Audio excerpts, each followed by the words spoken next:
Madame, Monsieur, bonsoir. Investissement privé au service du développement au menu de questions d'actu ce soir.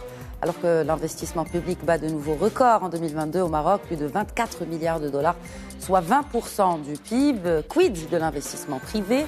Le terme investissement est très présent dans le projet de loi de finances, dans la loi de finances 2022, à travers notamment le fonds Mohamed VI pour l'investissement ou la charte de l'investissement qui est en cours de finalisation. En matière d'investissement privé, de quel montant parlons-nous? Quel ordre de grandeur par rapport au PIB? Comment évolue-t-il dans le temps? Des questions nécessaires en matière de finances publiques afin de proposer les mesures adéquates et des mesures à travers le temps, surtout leur impact.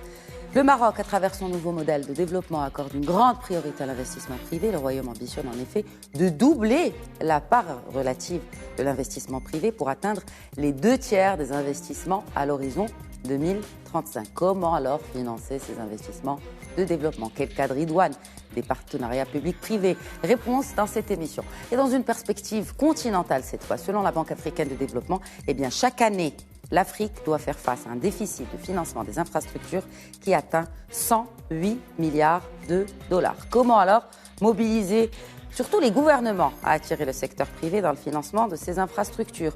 Quid de l'environnement politique, juridique et réglementaire pour soutenir les investissements ou encore les PPP dans les infrastructures? Quelles sont les opportunités des fonds d'investissement pour mobiliser des fonds dans le développement? On notera enfin que les secteurs les plus prometteurs en Afrique sont justement les infrastructures, mais aussi l'agriculture, sécurité alimentaire oblige, et aussi les nouvelles technologies de l'information.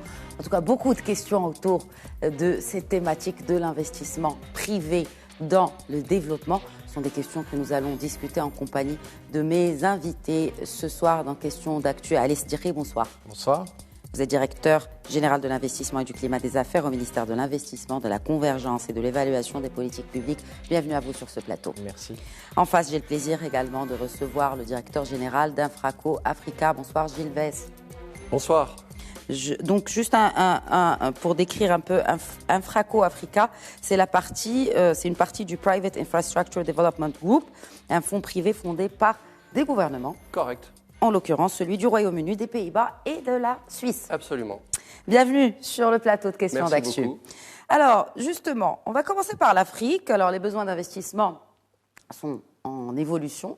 Si on devait comparer l'évolution des besoins, surtout ces 3 dernières années, en l'occurrence avec la Covid, et cette année avec la guerre en Ukraine aussi, et bien sûr ces dommages collatéraux sur le reste du monde, quelle évaluation faites-vous de ces besoins d'investissement pour le continent africain? Alors, en plus de ce que vous avez cité comme paramètre ou comme facteur externe, il y a le climat. Donc, l'Afrique subsaharienne fait face à une démographie très forte, donc augmentation des populations. Le contexte sanitaire, la crise du Covid qui a créé beaucoup d'instabilité. Et puis en même temps, le Global North, comme on dit, demande à l'Afrique subsaharienne de participer aux efforts de décarbonation, de réduction des gaz à effet de serre. Donc, quelque part, on est dans une situation très difficile. Le contexte est difficile. Il y a l'hyperinflation, l'instabilité, le coût des équipements qui ne cesse d'augmenter.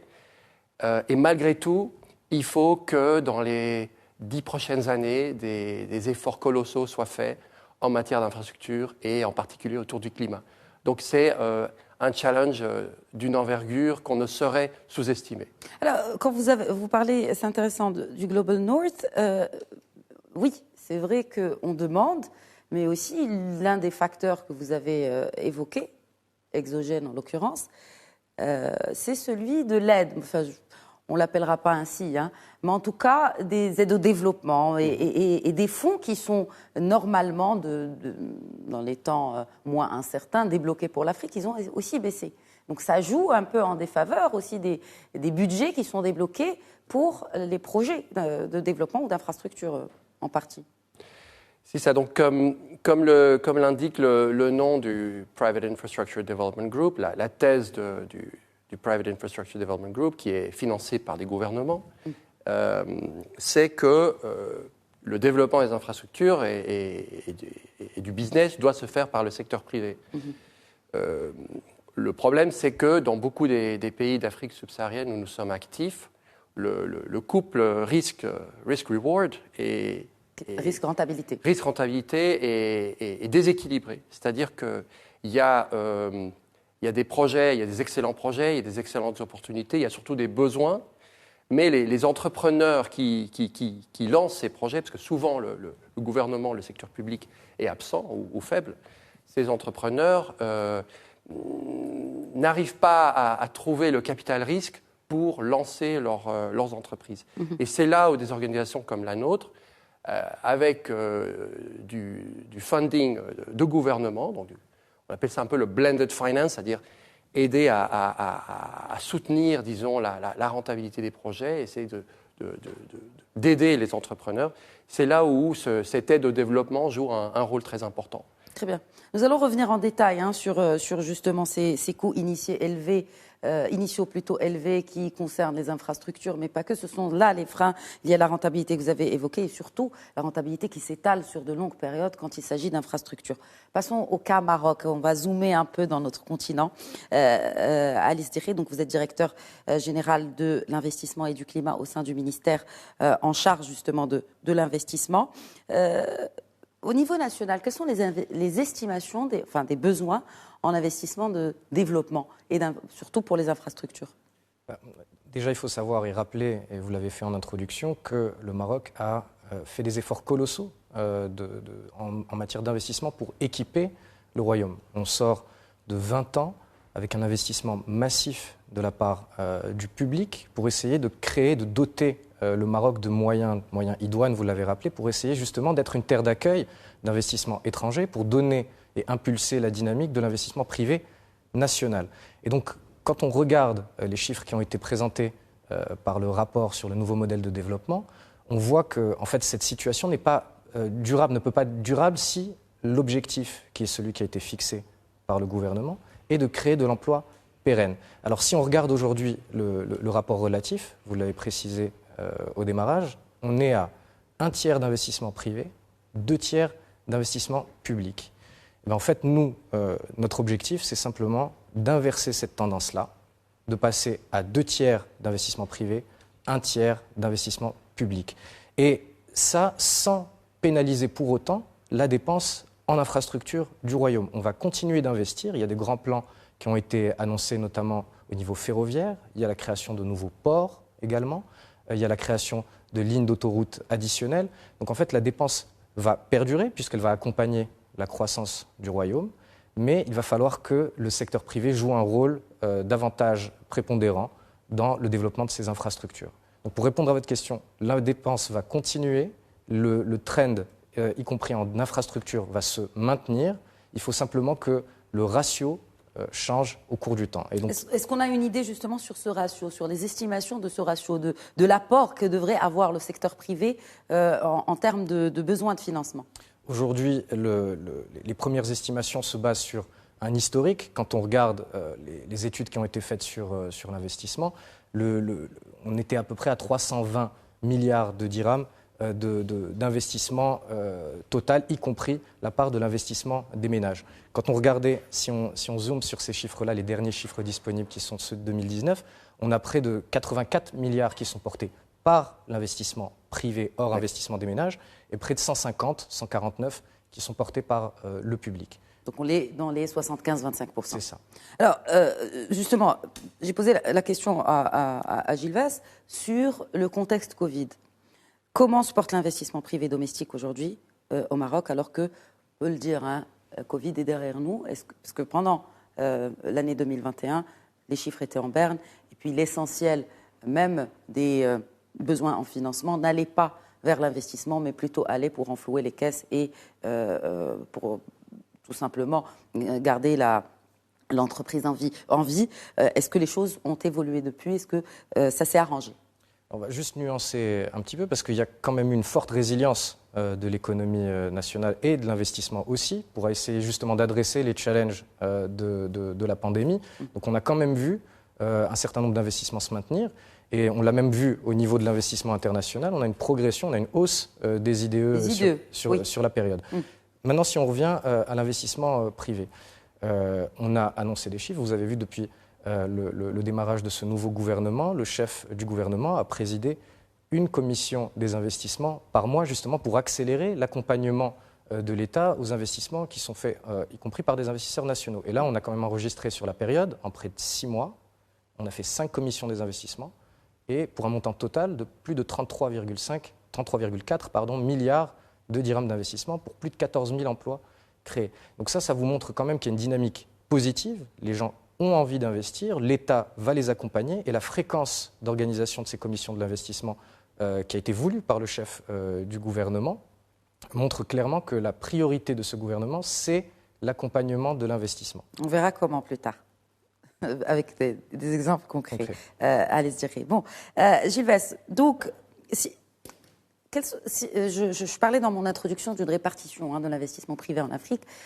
Aujourd'hui, l'infrastructure s'accapare la part du lion. Elle est suivie par l'agriculture. Est-ce que ça a toujours été le cas dans l'évolution des fonds dédiés à l'investissement sur le continent? Alors je pense que les fonds dédiés à l'investissement, historiquement, ont surtout eu une thèse un peu, je dirais un peu basique, liée à l'infrastructure de base, l'énergie, les routes, le transport. Je pense qu'aujourd'hui, tout le monde du development finance est en train de se rendre compte qu'il n'y a pas que ça. Il y a l'emploi, il y a la prospérité. Donc je pense qu'il faut que les agences qui font du développement se réorientent vers une vision plus... on entend souvent parler de « reducing poverty » en investissant dans l'infrastructure, mais ça ne crée pas nécessairement beaucoup d'emplois. Et il faudrait commencer à réfléchir plus dans une logique de créer de la prospérité. Donc, investir plus dans l'écosystème manufacturier, l'écosystème des services. Et c'est parfois des investissements qui sont plus difficiles à réfléchir, plus difficiles à faire, parce que c'est moins conventionnel. C'est beaucoup plus dans le secteur privé. Donc, je pense que historiquement, on a beaucoup regardé les infrastructures hard, comme j'aimerais les décrire, qui sont certes importantes, mais on ne peut pas regarder que cela. Il faut aussi regarder l'industrie. Est-ce que c'est le rôle des États, justement, des gouvernements? Où se positionne justement le rôle d'un gouvernement pour encourager les investissements, surtout que c'est le plus gros investisseur finalement, quand on prend le cas du Maroc, ou même ailleurs dans le continent. Où se situe exactement le rôle de l'État? Alors, ce n'est pas une question facile, parce que ça dépend des pays. Vous avez la chance au Maroc d'avoir un pays qui est extrêmement stable, bien financé, bien structuré, où l'État a joué un rôle très important et continue à jouer un rôle très important. On a entendu 2 tiers, 1 tiers. Voilà, ce n'est pas tous les pays d'Afrique subsaharienne, en fait, je dirais pratiquement aucun des pays d'Afrique subsaharienne bénéficie de ce contexte tellement favorable. Et donc l'État, si vous prenez les pays de l'Afrique de l'Ouest, le Nigeria, la Côte d'Ivoire, le Sénégal, le Ghana, l'État a des moyens limités. Et donc forcément le secteur privé va devoir prendre le relais. On voit par exemple l'énergie. Historiquement, les sociétés d'État de production d'électricité aujourd'hui n'arrivent plus à suivre. Donc le modèle IPP, donc le modèle du partenariat privé-public, est très important. Donc je dirais que la réponse dépend un peu de la capacité de l'État. Très bien. Je vais poser la même question. Est-ce qu'aujourd'hui, c'est la solution pour que l'État continue à financer l'investissement? Si vous parle pas d'infrastructure, mais d'investissement, de développement et de création de richesses, comme l'évoquait Gilles Vest. Parce que c'est la question qui se pose aussi pour ce modèle de développement. On aspire quand même à inverser un peu la vapeur, de passer à 25% d'investissement public contre 75% d'investissement privé. C'est effectivement une question qui se pose. Le vrai enjeu, c'est non pas de faire à la place du privé, mais c'est d'inciter le privé. Et donc le rôle de l'État dans le financement, dans l'accompagnement de l'investissement, doit se maintenir. C'est essentiel. Il faut qu'on donne envie, qu'on crée le cadre et qu'on encourage l'investissement privé. Ce qui était expliqué auparavant, c'est que, par contre, on ne doit pas porter la totalité de cet investissement. Parce que finalement, il n'y a pas vraiment d'impact sur le développement, à part les infrastructures. Certes, elles ont aidé à faire émerger des industries nouvelles. Vous en connaissez un chapitre, Ales Djeri, en l'occurrence l'aéronautique et l'automobile, qui sont aujourd'hui forte valeur ajoutée. C'est le driver des exportations parlant de l'automobile qui a même dépassé les exportations de phosphate. Mais l'impact aujourd'hui sur le développement et notamment la création d'emplois, il reste limité. Alors, encore une fois, je nuancerai. Il ne faut pas oublier, il faut regarder le Maroc d'il y a 20 ans, sous l'égide de Sa Majesté le Roi. Le pays s'est intégralement transformé. Oui. C'est-à-dire ces infrastructures, c'est qu'on a créé, ce que je disais tout à l'heure, on a créé les conditions pour pouvoir faire émerger ces industries qui sont créatrices d'emplois. Donc le développement, il se mesure... Donc là, on peut passer à l'étape supérieure. C'est le message, exactement. C'est aujourd'hui, on a une infrastructure, on a la base, on a la structure pour pouvoir poursuivre. Et maintenant, c'est au secteur privé de prendre le relais. Et le rôle de l'État ne va pas disparaître. Il faut qu'on donne envie, il faut qu'on encourage, il faut qu'on accompagne les investisseurs marocains pour pouvoir prendre ce relais-là. Et aussi, notre rôle, c'est de créer une nouvelle classe d'entrepreneurs au Maroc. Puisque justement, l'un des enjeux... Est-ce que ça se crée, une classe d'entrepreneurs ? Ça s'encourage. Oui, ça se crée parfaitement. Oui, Comment ? Ça peut. Justement, avec les bons incitatifs. Il faut qu'on puisse travailler, nous, en tant qu'État, et ça a été prévu, c'est prévu dans le programme gouvernemental, et ça a été rappelé aussi à plusieurs reprises par le chef du gouvernement. Il faut qu'on donne les moyens aux jeunes, mais aussi aux moins jeunes, qui ont aujourd'hui des compétences, de pouvoir entreprendre, essayer de bénéficier des conditions de croissance que le Royaume a pu établir ces dernières années. Et donc, ici se pose la question des CRI aussi, et le rôle des CRI pour l'accompagnement de ces entrepreneurs. Il y a eu bien sûr la nouvelle loi. Est-ce qu'elle a porté ses fruits ? Si oui, comment ? Alors la nouvelle loi, oui, la fameuse loi 47-18, qui a prévu et qui instaure en fait le CRI en tant que one-stop shop des investisseurs au niveau des territoires et des régions. Donc la transformation prend du temps. Je pense qu'il y a évidemment, on peut toujours mieux faire, il faut accompagner ce changement, mais vous avez vu qu'il y a eu des changements récents, y compris dans la gouvernance. On a modifié l'intégralité du leadership de ces CRI, justement pour impulser cette nouvelle dynamique, pour ne pas juste être un réceptacle et finalement délivrer des autorisations urbanistiques ou économiques, mais maintenant le rôle est d'accompagner les entrepreneurs, les investisseurs dans leurs projets de bout en bout. Et ça, c'est un chantier qui prend du temps et qui, aujourd'hui, oui, clairement, donne des résultats qui sont tangibles, mais qu'il faudra évidemment améliorer. Cette amélioration, elle devra passer aussi par la simplification des procédures administratives. Et ça, c'est un chantier qui est un chantier majeur sur lequel nous travaillons pour essayer de faire en sorte que l'acte d'investir soit simple. Ça va bien au-delà de la simple digitalisation. Ça va vraiment au niveau de la simplification de cet acte d'investir, en essayant de limiter le nombre de demandes de documents qui sont faites aux investisseurs, et aussi un travail qui doit être fait au niveau de l'orientation et de l'accompagnement pour aller identifier le foncier, par exemple, qui est disponible ou non. C'est un vrai sujet. Il y en a d'autres. Identifier les ressources humaines, l'accompagnement de ces entreprises qui cherchent souvent du capital humain formé. Donc il y a une palette aujourd'hui de leviers qui sont à activer par les CRI en région et sur lesquels l'administration centrale est en train de plancher pour améliorer le cadre et le climat des affaires. Est-ce que le climat des affaires suffit-il, Gilles Vasse, notamment pour certains pays d'Afrique subsaharienne où l'implication du secteur privé est intrinsèquement compliquée à cause de certains facteurs. Et notamment, vous l'aviez cité tout à l'heure, quand on parle de projets d'infrastructure, ce sont des budgets qui sont faramineux, déjà pour lever, et surtout la rentabilité, elle ne vient pas demain, quoi.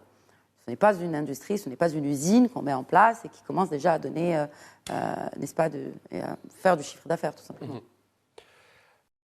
Donc, de nouveau, on le voit bien, le Maroc a une stabilité politique, a des institutions très efficaces. On a vu, et je tenais quand même à le dire, le rôle du gouvernement qui a mis en place le secteur public, qui a permis au Maroc de développer ses infrastructures, qui a créé, comme vous l'avez dit, un contexte favorable. Donc le climat des affaires est effectivement fondamental. Mais est-ce suffisant ? Je parle surtout des pays. Là, on re-switch vers l'Afrique subsaharienne. Est-ce que c'est suffisant de développer un climat des affaires pour que, tout simplement, on puisse attirer des investisseurs privés et que ces investisseurs privés mettent autant de fonds pour des projets notamment qui sont budgétivores et qui coûtent beaucoup d'argent, mais dont la rentabilité est très longue? Je pense que oui. Nous, ce qu'on dit dans le Private Infrastructure Development Group, c'est qu'on opère dans des pays où il y a des market failures. Donc, c'est juste... Quels sont ces market failures, ces échecs de marché, on peut les appeler ou des failles, des failles de marché. Au sens général, on pourrait dire que c'est quelque part le climat des affaires. Par exemple, le Maroc a réalisé beaucoup d'avancements dans le secteur de l'énergie, dans l'IPP, avec tout un programme très sophistiqué d'appel d'offres, de mise en place des grands parcs éoliens, des grands parcs solaires. Ça a permis d'attirer de l'investissement, de la technologie, des coûts très bas. Ça, c'est ce qu'on appelle le enabling environment. Pratiquement aucun des pays d'Afrique subsaharienne a des programmes pluriannuels de planification de l'infrastructure avec des signaux clairs pour les IDE, pour les investisseurs étrangers. Donc, c'est ça qui manque, c'est ça les market failures. Mm-hmm. Et puis après, il y a la stabilité. Nous travaillons sur un pays d'Afrique de l'Ouest, plutôt un pays du Sahel, où notre projet a déjà dû faire face à 6 changements de ministres. 6 changements de ministres sur le cycle de ministre de l'énergie, sur le cycle de développement d'un projet. Donc, sans stabilité, sans clarté, sans climat des affaires, c'est impossible. Est-ce que c'est suffisant? Je pense que je ne sais pas répondre à votre question, mais c'est la base, oui. Très bien. Bon, c'est la base, mais il reste quand même, quand on parle d'un projet à l'Estirri, vous allez quand même avoir quelques freins qui ne dépendent pas du climat des affaires, mais qui restent structurels. Est-ce qu'aujourd'hui, c'est le cas du Maroc? Des freins structurels, non. Je pense il existe des freins à l'investissement, c'est ceux qu'on a évoqués tout à l'heure, c'est-à-dire qu'il faut améliorer, simplifier les procédures et l'acte d'investir. En tout cas, c'est l'objectif aujourd'hui que s'est fixé ce gouvernement. Parler de freins structurels, pour moi, c'est un peu fort parce qu'il y a la volonté. Maintenant, c'est des freins opérationnels qu'il va falloir lever.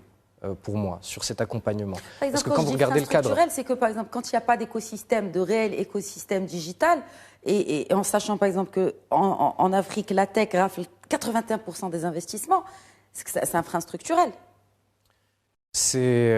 En tout cas, aujourd'hui, il faut essayer de comprendre pourquoi la dynamique du privé n'a pas pris au niveau du digital. Ce que je peux dire, c'est qu'au niveau de l'effort qui a été fait par le public pour créer les conditions de l'émergence de cet écosystème, le travail a été fait. La connectivité, le niveau de connectivité du Maroc fait partie des meilleurs dans sa région. Donc, oui, mais encore une fois, c'est ce que je disais, créer les conditions de l'émergence de ces écosystèmes qui doivent être d'abord portés par le privé. Il y a d'autres écosystèmes qui sont tellement plus développés avec beaucoup moins d'infrastructures, et notamment en Afrique.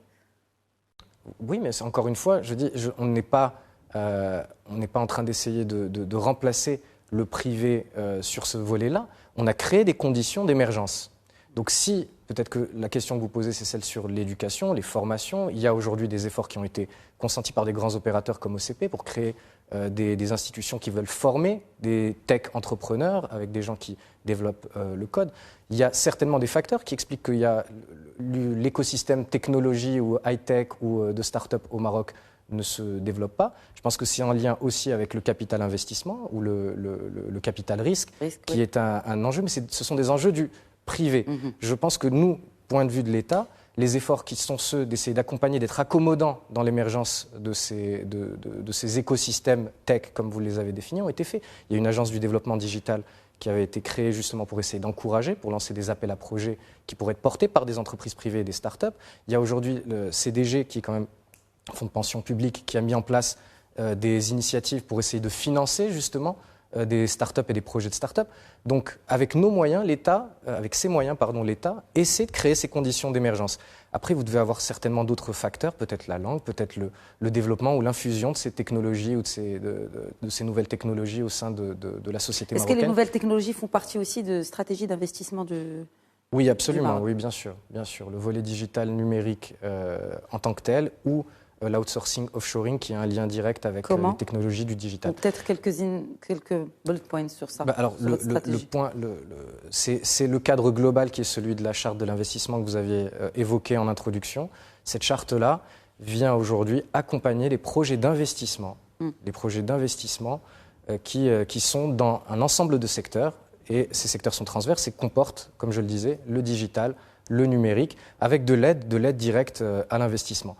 Le cadre plus global de la charte, ça c'était le dispositif de soutien, mais le cadre plus global de la charte vient adresser l'ensemble des sujets, y compris l'accès au financement. Il y a eu des hautes instructions royales qui ont été demandées pour essayer de favoriser les petites, très petites et moyennes entreprises, pour essayer de leur donner les moyens de créer, de porter et d'assurer des projets d'investissement. Donc cette charte-là, elle vient répondre, c'est une des réponses qui est apportée par ce nouveau gouvernement pour encourager l'investissement à travers tout le spectre. Ça part de la start-up jusqu'à l'investissement d'une start-up jusqu'à l'investissement d'une grande entreprise. Très bien. Parlons IDE à présent. Les IDE en Afrique se portent plutôt bien.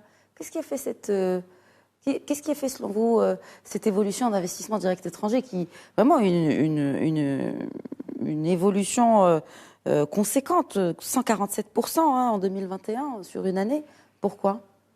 Alors, c'est vrai de dire que les IDE se portent bien, enfin les chiffres montrent une augmentation, mais ce qu'il faut surtout voir, c'est le gap, le infrastructure gap. C'est-à-dire qu'il y a chaque année, on peut regarder les études de McKinsey. C'est la CNUSED, ça c'est les chiffres de la CNUSED. C'est ça. Non, mais je suis d'accord avec vous, mais les besoins en investissement sont colossaux.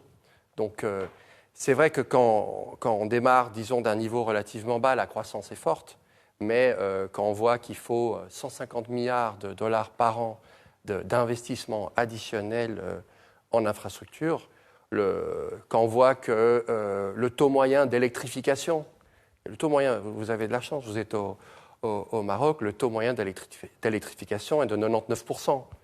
La connectivité téléphonique, Internet, on est probablement dans les mêmes chiffres. L'accès à l'eau, sanitation. Le taux d'électrification moyenne en Afrique subsaharienne doit tourner dans les 30 et les 40%. Donc, il y a eu...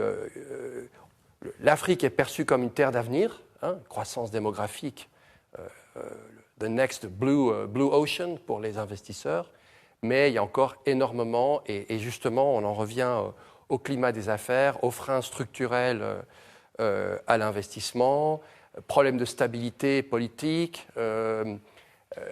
Les 2 années dernières ont vu de nouveau revenir les changements violents de régime, les coups d'État.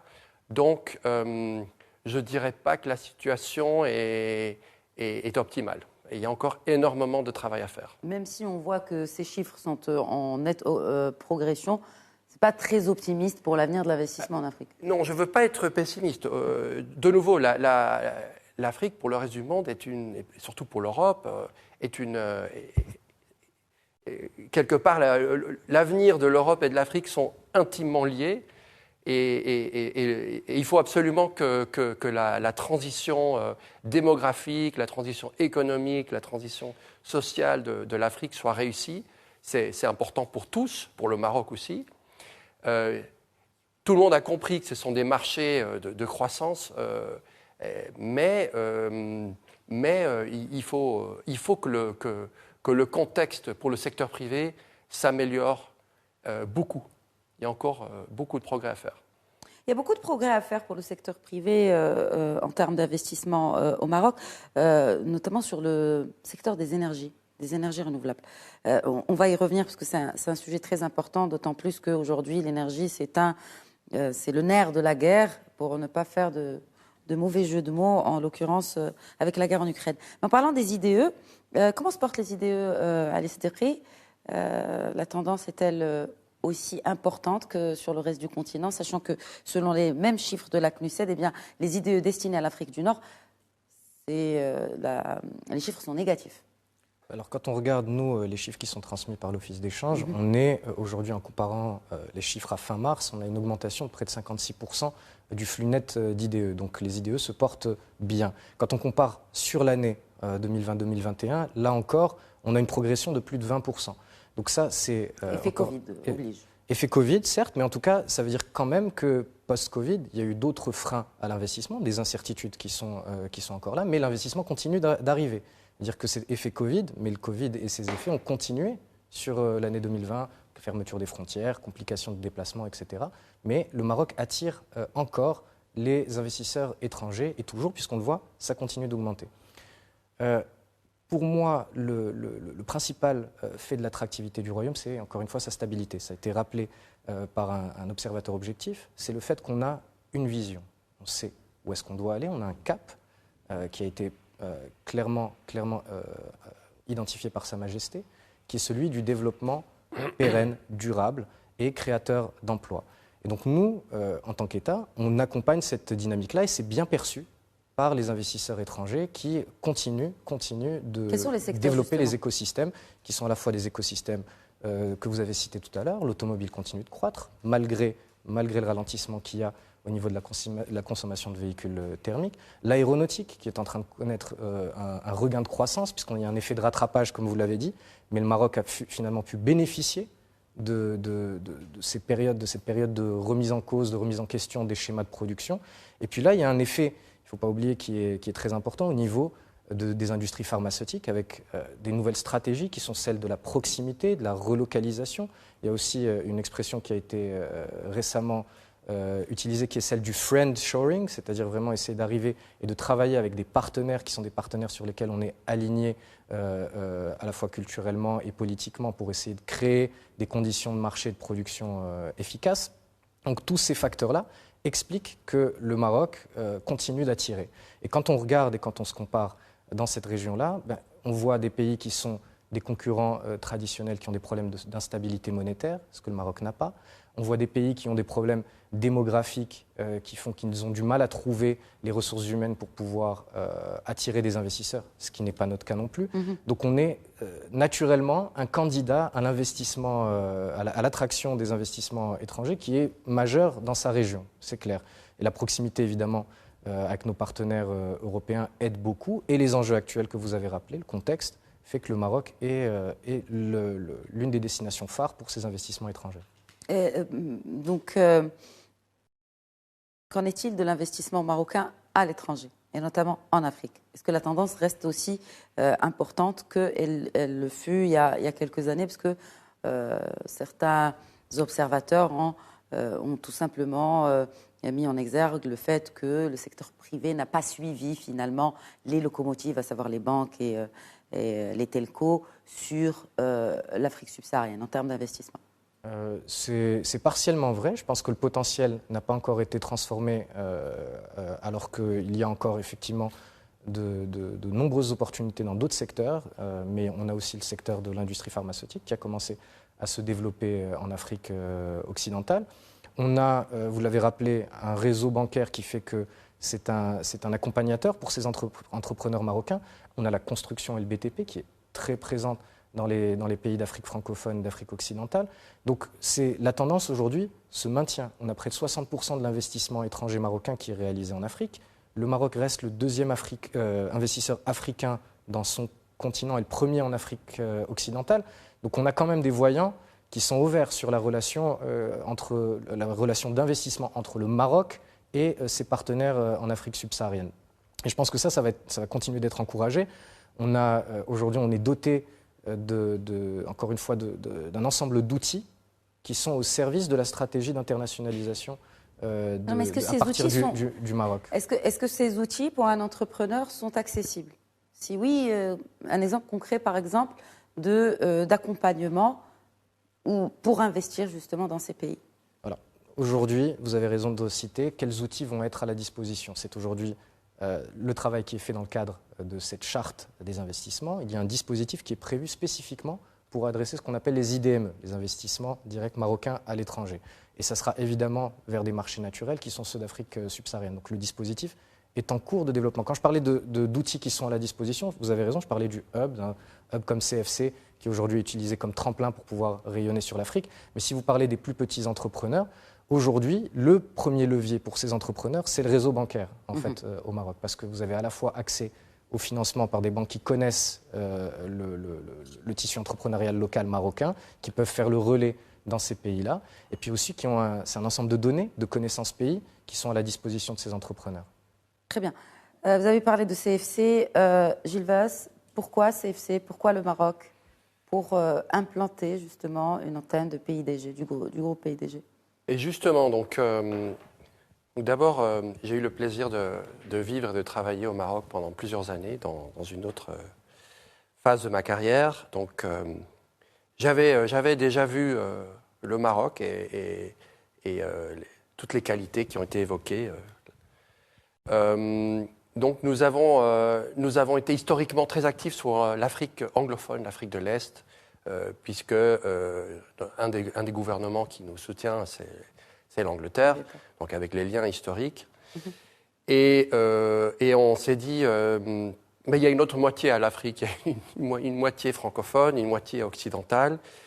Et on a beaucoup réfléchi à comment donc accélérer notre développement dans cette région occidentale, en réfléchissant à une implantation à Dakar, à Accra, à Abidjan. Et puis finalement, tous les atouts que vous avez cités, notamment le CFC, ça permet d'ouvrir un bureau rapidement, ça permet de puiser dans un vivier de ressources humaines. Au Maroc, on trouve des ingénieurs, des économistes très formés qui ont des compétences dans le financement, dans le développement de projets, dans les investissements, qui sont trilingues, français, anglais, arabe. Et j'aimais beaucoup cette notion du développement sud-sud. Je ne veux pas qu'on soit dans un bureau à Londres à expliquer comment faire. Je trouve que c'est beaucoup plus pertinent, c'est beaucoup plus convaincant d'être dans un pays africain qui a beaucoup de leçons à donner et qui a beaucoup d'amitié aussi pour cette région. Et donc c'est pour ça qu'on a choisi Casablanca. Donc c'est un peu paradoxal. Aujourd'hui, nous ne sommes pas investisseurs ou actifs au Maroc, mais on peut en reparler. Oui, on peut en parler tout de suite. L'Angleterre, entre autres, et regarde de très près les relations économiques avec le Maroc. Mais nous nous servons vraiment du Maroc comme un hub et comme une plateforme. Et je lance aussi un appel aux acteurs qui collaborent dans le cadre des IDME. On peut travailler avec eux, on peut les aider à surmonter certains risques qu'ils perçoivent par rapport à des investissements en Afrique de l'Ouest. Très bien. Bon, puisque on a dépassé un peu, donc on a mis en relief tous les freins et aussi les entraves à l'investissement privé. Qu'en est-il maintenant des opportunités d'investissement, de l'investissement privé et surtout, quel est le moyen aujourd'hui d'atteindre cet objectif que le privé ne remplace pas le public, n'est-ce pas, mais qu'au moins on ait des outils pour atteindre cela à l'esprit. Des best practices, par exemple. Il y a tout le travail sur ce que j'expliquais tout à l'heure de simplification des procédures qui est en cours. On veut rendre l'acte d'investir simple et efficace. Donc ça, c'est un enjeu majeur, que ce soit pour la grande entreprise comme pour la petite. Il y a ensuite l'accompagnement, le cadre d'accompagnement, le cadre incitatif global. C'est ce que prévoit la charte de l'investissement. Quand on parle d'accompagnement de l'État, excusez-moi de vous interrompre, parce que tout à l'heure je vais vous interpeller là-dessus, l'accompagnement de l'État, est-ce que c'est purement fiscal? Non, pas du tout, c'est pas purement fiscal. Il y a la loi de finances qui gère la fiscalité, mais là il y a un accompagnement direct à l'investissement avec des subventions qui sont octroyées dans le cadre de cette nouvelle charte, des subventions directes. On a la charte qui a été aujourd'hui élaborée, qui doit passer au Parlement, qui a été présentée devant Sa Majesté. Elle est prête, elle est finalisée. Il faut qu'elle passe au Parlement. Pour pouvoir être vraiment prête, il faut qu'elle soit votée et travaillée Mais par contre, le travail et le dispositif de soutien, lui, il est prêt et a été présenté à Sa Majesté le Roi, que Dieu l'assiste. On a, et vous le verrez, aujourd'hui, certains éléments de cette charte ont été partagés, donc on peut le faire en toute transparence. Il y a des primes, on est en mesure, il y a des beaucoup de primes. il y a des primes qui peuvent aller à hauteur de 30% de l'investissement. 30%. C'est précisément ce qui est demandé par la banque en général en autofinancement quand on veut aller chercher de la dette. Donc ça, c'est exceptionnel. Ça n'a jamais existé auparavant. Une prime qui pouvait arriver jusqu'à 30% du CAPEX déplafonné, c'est vraiment la volonté de créer un choc positif pour encourager le secteur privé à investir, en disant, regardez, l'État croit dans vos investissements et va mettre à vos côtés de la subvention directe, va vous donner les moyens de pouvoir investir de manière plus sereine. Ces primes-là, ensuite, elles ont été travaillées pour essayer de répondre aux objectifs qui ont été placés dans le nouveau modèle de développement, à savoir le développement durable, la parité genre. Donc c'est un ensemble d'objectifs et donc on va pouvoir utiliser ces primes pour aller justement chercher ce que vous aviez mentionné au démarrage, ce développement qui est un développement durable. Donc c'est un accompagnement qui est à la fois direct à l'investissement, mais aussi orienté pour aller chercher ce que veut créer le Maroc comme société de demain et à horizon 2035 dans le cadre du NMD. L'accompagnement ne suffit pas. L'accompagnement, financier ne suffit pas. Est-ce que l'État ne risque pas de perdre de l'argent? C'est un gros risque que prend l'État en subventionnant autant. Et si c'est tout cet argent qui a été débloqué pour subventionner ne sert pas finalement à créer de l'emploi et de la richesse. Non. Comment s'assurer qu'il créera vraiment de l'emploi et de la richesse et que cet argent sera utilisé à bon escient, pour résumer? De toute façon, l'État ne dépense pas sans contrôler. Ça, c'est le premier point. Ça existait auparavant. Ce qu'on a créé dans le cadre du plan d'accélération industrielle, c'était aussi le même principe. Mais tout a été contrôlé. Donc quand vous dites, mais il faut s'assurer que ça crée de l'emploi, c'est évidemment l'un des premiers critères. Quand vous recevez un projet d'investissement, quand vous recevez de l'emploi pérenne, toujours. Mais il y a des définitions pour ça. Il y a des contrôles qui sont réalisés. Donc le premier point, c'est évidemment contrôle. On ne peut pas, il y a une bonne gestion de la finance publique. On n'est pas seul quand on accompagne des investissements. Ce n'est pas un ministère, c'est tout un réseau de départements. Aujourd'hui, vous avez une commission qui est une commission interministérielle dans laquelle siègent tous les départements. Vous avez un comité technique qui évalue des dossiers d'investissement sur la base justement de est-ce que le projet est sérieux, est-ce qu'on a fait les due diligence nécessaires, est-ce que le projet effectivement est créateur d'emplois ou pas. Donc je vous rassure, ça c'est le premier critère. Le critère c'est le sérieux dans la gestion des fonds publics. C'est d'ailleurs le Maroc, on le rappelait, a toujours été un très bon gestionnaire de ses finances publiques. Donc c'est quand même la base de la création d'un dispositif de soutien. En revanche, on dit que ce n'est pas suffisant. Je vous dis, vous avez raison. C'est pour ça que je vous ai parlé des procédures, de l'accompagnement de l'acte d'investir, de la simplification de ces procédures-là. Mais je peux vous garantir que pour donner envie, rien de mieux qu'un push qui soit un push direct pour dire, regardez, il y a une zone qui aujourd'hui est à aller adresser, il y a des enjeux pour le pays, des enjeux de création d'emplois. Il faut qu'on baisse votre perception du risque. La meilleure manière de baisser la perception du risque dans l'investissement, c'est justement d'accompagner et de montrer qu'on y croit aussi. Et ce sera suffisant aussi pour les régions qui ne sont pas des cibles d'investisseurs. Et qui sont nombreuses.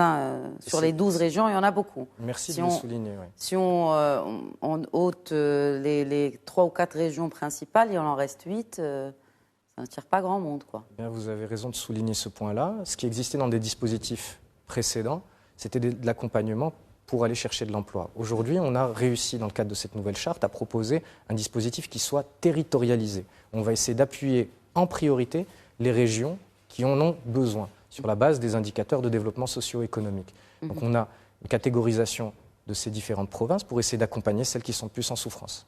Très bien. Un dernier mot, messieurs, pour clore cette discussion sur les enjeux, mais surtout les perspectives d'avenir de l'investissement privé, compte tenu de tous les points que nous avons traités tout au long de cette émission, et surtout de rétablir une certaine dualité saine entre l'investissement public et privé. Je commencerai par vous, Gilles Vasse. Bon, la question est assez large. Moi, je vais peut-être me focaliser sur tout ce qui est le climat. Donc, comme je disais au début de l'émission, l'Afrique subsaharienne fait face à une augmentation démographique très forte et une croissance économique, mais on veut changer les paradigmes. C'est-à-dire qu'on veut permettre à l'Afrique de continuer à se développer économiquement, que les gens aient accès à des services pour améliorer leur qualité de vie, mais en même temps, ces services, ces modes de production, ces infrastructures doivent s'inscrire dans une transition climatique, décarbonisation. Donc je pense que l'enjeu majeur, c'est de repenser, disons, les infrastructures et les services pour qu'ils soient moins émetteurs de carbone et en même temps accessibles. C'est-à-dire qu'on parle beaucoup à Glasgow, à la COP26, on a beaucoup parlé de la just transition, donc une transition juste. C'est-à-dire qu'on ne peut pas simplement imposer la décarbonation. Il faut que ça se fasse d'une manière qui soit respectueuse pour les grands défis de l'emploi. Quand on pense à l'Afrique du Sud, la transition de l'Afrique du Sud du charbon vers les ENR, il y a toute une économie autour du charbon, il y a des gens qui gagnent leur vie. Donc je pense que c'est ça l'enjeu, c'est une transition climatique, mais qui est juste et qui est équilibrée. Très bien. Un dernier mot, Alès Dirri, pour clore. Pour moi, les perspectives sont très positives parce qu'un contexte de crise amène aussi beaucoup d'opportunités. On en a parlé tout à l'heure, le fait aujourd'hui d'avoir à piloter cette transition énergétique et accompagner la transition énergétique, c'est créateur d'opportunités dans ces secteurs-là. Secteur des nouvelles technologies. La fameuse relocalisation aussi aujourd'hui fait que le Maroc se positionne comme l'un des candidats, que ce soit au niveau de la mobilité électrique, ou même de la mobilité semi-électrique avec les moteurs hybrides. Donc on a dans l'industrie aujourd'hui d'énormes opportunités pour pouvoir servir nos marchés traditionnels, mais il faut que ça s'adosse à cette transition énergétique. Et donc dans le cadre de la décarbonation, le Maroc fait partie aujourd'hui des meilleurs l'un des meilleurs atouts du Maroc, c'est quand même sa capacité à décarboner ses industries avec un mix entre le solaire et l'éolien qui fait partie des plus compétitifs au monde. Donc aujourd'hui, on est vraiment, nous, très, très positifs sur l'avenir. On peut parler de toutes les énergies de transition, de l'hydrogène, de ces sujets-là qui aujourd'hui sont discutés avec beaucoup, beaucoup d'intérêt par nos partenaires européens et pour lesquels le Maroc va jouer un rôle prépondérant. Nous reviendrons peut-être sur ce plateau pour faire un bilan et le point dessus. Alès Dirri, directeur général de l'investissement et du climat des affaires au ministère de l'Investissement. Merci d'avoir répondu à nos questions. Mes remerciements à vous également, Gilles Vess, directeur général d'Infraco Africa. Et merci à nos téléspectateurs pour leur fidélité. Très bonne soirée à tous.